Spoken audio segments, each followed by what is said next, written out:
Liquor Legend here. Happy Tuesday morning to everyone out there. So today's topic, I've talked about this before, but with what happened yesterday, I feel we're going to have to bring it up again. And there's one thing I've always gone by, being in the industry that I am, and how, you know, it's an industry where you're serving the public. Everybody is a potential customer. But I think there are some people that don't realize that. So I'll explain. Now, usually every Monday morning, maybe Tuesday morning, depending, I need to replenish the change bank in my store. It's a little box. It's got, you know, all the ones, quarters, so on and so forth. So about once a week, I've got to replenish it. So the fastest way to do this is less than a mile from my store. There's a bank, Santander. So I'm able, because I open at 8, but the bank's open at 9. I can be at the bank and back within 8 minutes, and that's taking time with traffic. So, like always, I get together what I need for change, run to the bank. They are usually 5 minutes open early, which I love, because then I can basically get back and it's 9:01, and I wasn't really out of my store for too long. But yesterday was different. I went and got my change together, and like I do, I left about 9:52, because I could probably get back for 9 if I do it quick enough. And the young girl who usually services me, very nice girl, she wasn't there that day. And there was an employee that I don't deal with too often on the left of me. Now, this employee has seen me there more than enough, because I've been doing this probably over about almost a year and a half. I've been going to there to get my change. My bank is on the other side of town, so it would take a little longer to get change going to my other bank. So I get up to the window, because I'm the first one in there, and it was before 9, so it was great. And she asked me if I was a customer. Now, this woman has seen me time and time again, so I don't quite get. But I said, no, I'm just here to get change. And her response to me was, well, you have to really be a customer. I mean, I can get you change for you today, but after that, and I looked at her in astonishment, like, I've been doing this for a year and a half. I don't understand what the problem is. Well, technically, it's for customers. I'm like, this is a community bank. You're federally insured. You're telling me you don't serve the public? It's just policy now. All of a sudden, she goes, well, I can do it. I'm like, she's like, I can do it today. No, you know what? Give me my money. Give me my money. I'm out of here. And, unfortunately, I was so pissed off.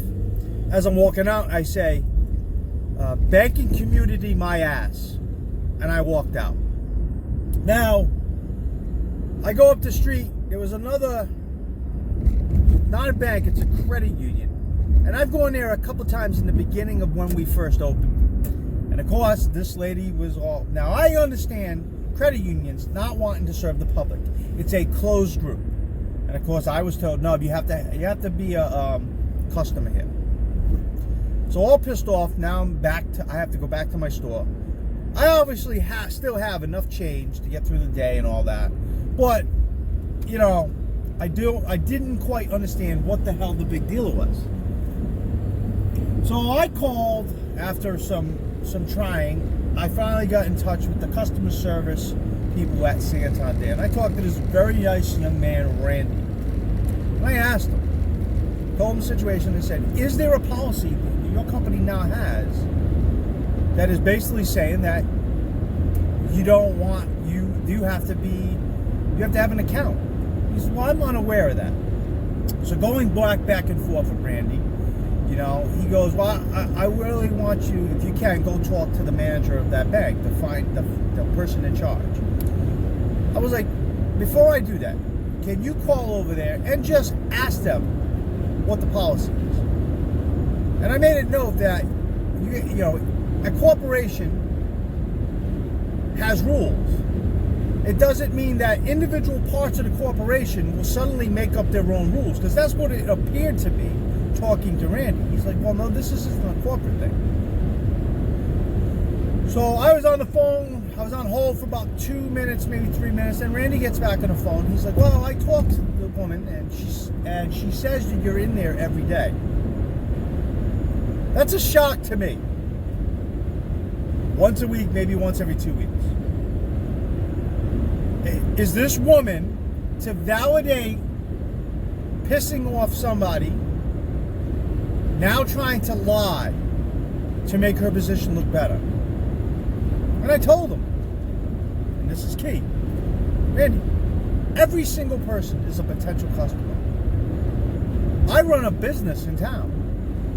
How easy it would be for me to tell every customer, because I chit-chat with my customers quite often and quite extensively about everything. Politics, the weather, rules that come into effect in the state. I outreach to my community with these nice little talks, because I'm all about customers first. And I basically said, Randy, everybody is a potential customer. I said, how many people in this country you think change their banks on a daily basis? He says, quite often, a lot. Exactly, Randy. Exactly. So he gave me like I said, he gave me the name of the person who's in charge over there.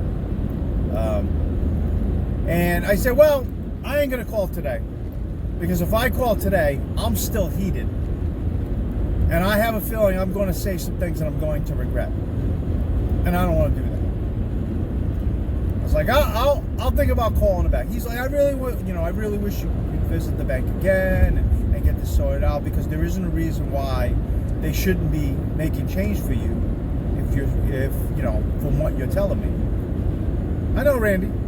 I know. Ridiculous. Now, I don't know what hair crawled across this woman's ass. But, again, I don't deal with her normally. And she has made change for me in the past, though. So, if I ever go back there and they start making change again for me, the question comes, why say it in the first place? And it goes back to what I'm saying about customer service in America. Now, you can have unruly customers. You can have customers that are pains in the asses. You still need to treat them with respect. And there are some people that are incapable of doing such things. I had an employee years ago. He was a gym rat. He went to the gym, he worked out, he had muscles, but he famously said, I don't kiss anybody's ass. That is negative attitude. That is exactly what customer service is not.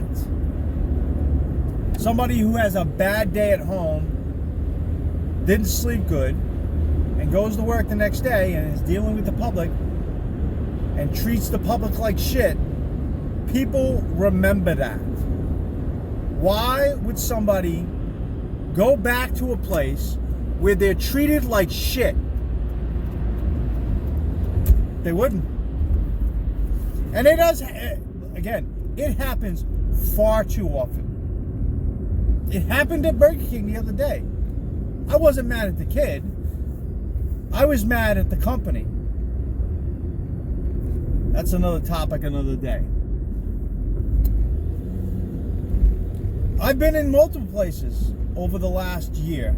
I had to go into the supermarket that had a little wine and beer section, and the guy couldn't even look up from his freaking phone. And at one point, I made a video about this. At one point, he hid further into the corner, so I couldn't see him eye to eye. Customer service is the survival of all retail. But apparently this woman didn't realize that.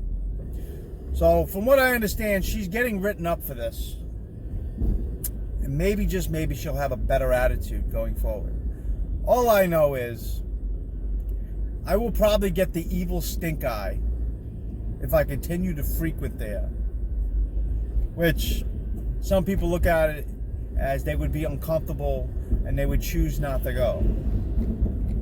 Other people would look at it, see, I got over on this woman. Well, this woman had to be taught a lesson, and that's why I'm getting the stink eye. So might as well show up and get the stink eye. Unbelievable. Unfreaking believable. Over change. A big blow up over change. Now, she wasn't nasty, but she didn't want to help me. I wasn't looking disgusting, but lying about it, whatever your name is, why lie? It makes you look deceitful when you're lying about what really goes on when I go there. Saying I'm there every day.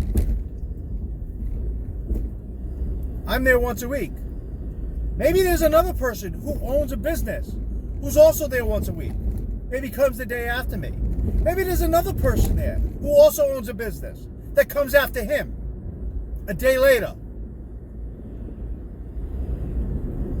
Sorry that you can't be bothered to do your job. See, now I'm getting a little agitated about this lady. It pisses me off. It really do. I treat every single customer that comes in my store with respect. I don't care if they're spending $1. The last 4 quarters in their pocket, and they have ripped shoes, and they need that nip. I treat them exactly the same as somebody who's buying an $80 bottle of wine. It's retail. It's dealing with the public. It's customer service.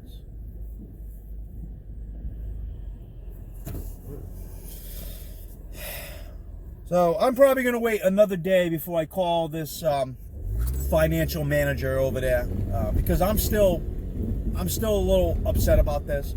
And now I'm going to have to spend 15 minutes to go over to my other store. To go over to my other bank to make sure I have the change I need for the rest of the week. Because I'm there almost all week long with a little bit of a break, employee working a couple of the days, but until I hire new people, I'm there. And hopefully, being written up, I don't think she'll be terminated for this. Because I think you need to show a pattern. It's like anything else. You got to show a pattern that you're not willing to conform to the way the company wants you to conform. And maybe she'll learn something from this. Learn how to treat people. Who knows? Maybe her husband is one of the gentlemen that I keep attacking because he's been a thorn in my side. I don't know. Unbelievable. Well, that's it. Treat everyone the same. Go above and beyond when you can, because that creates a relationship, and that creates a customer. And customers can be loyal.